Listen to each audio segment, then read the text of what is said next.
देख रहे हैं न्यूज एक्सप्रेस और मैं हूं आपके साथ शब। 2022 में पाकिस्तान की सत्ता में उछाल आया, इमरान खान की कुर्सी का जाना, अमेरिका की कथित नाराजगी और अब सामने आया वो गोपनीय दस्तक जिसे पाकिस्तान की राजनीति का स्मोकिंग गन कहा जा रहा है। आप जानते हैं कि पाकिस्तान के बहुचर्चित साइफर यानी गोपनीय राजनयिक केबल का पूरा ट्रांसक्रिप्ट अब सार्वजनिक हो चुका है। अमेरिकी खोजी media platform drop side news ने पहली बार उस केबल को दुनिया के सामने रखा है जिसे लेकर पूर्व प्रधानमंत्री इमरान खान पिछले 3 साल से दावा कर रहे हैं कि उनकी सरकार विदेशी साजिश के तहत गिराई गई।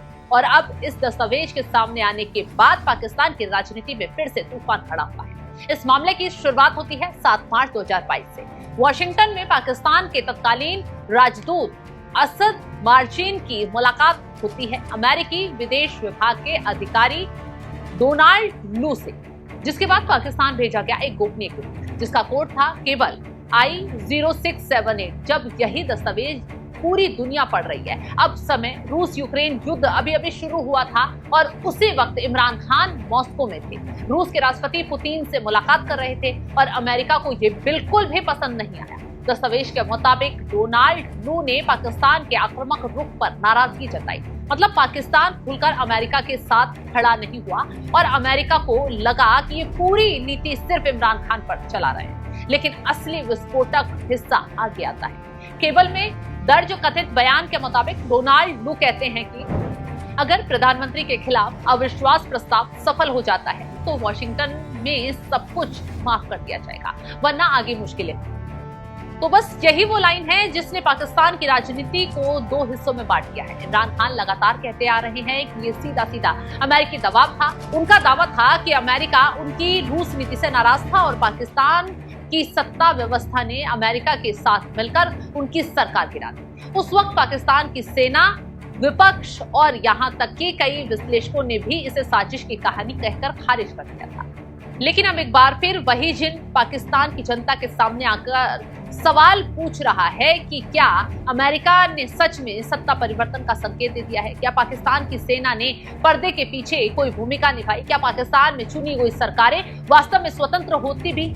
क्योंकि ये दस्तावेज सिर्फ अमेरिका की नाराजगी नहीं दिखाता, ये पाकिस्तान के असली सत्ता ढांचे को भी झलकाता है। रिपोर्ट के मुताबिक ये दस्तावेज प्रधानमंत्री कार्यालय से नहीं बल्कि पाकिस्तान की सेना के भीतर से लीक हुआ है। यानी मामला सिर्फ राजनीति का नहीं है, सेना के भीतर बढ़ती बेचैनी का भी है। बताया गया है कि ये केवल सेना प्रमुख, ISI प्रमुख और शीर्ष सैन्य अधिकारियों तक भेजा गया था और लीक करने वाला व्यक्ति पाकिस्तान की मौजूदा दिशा से बेहद निराश है।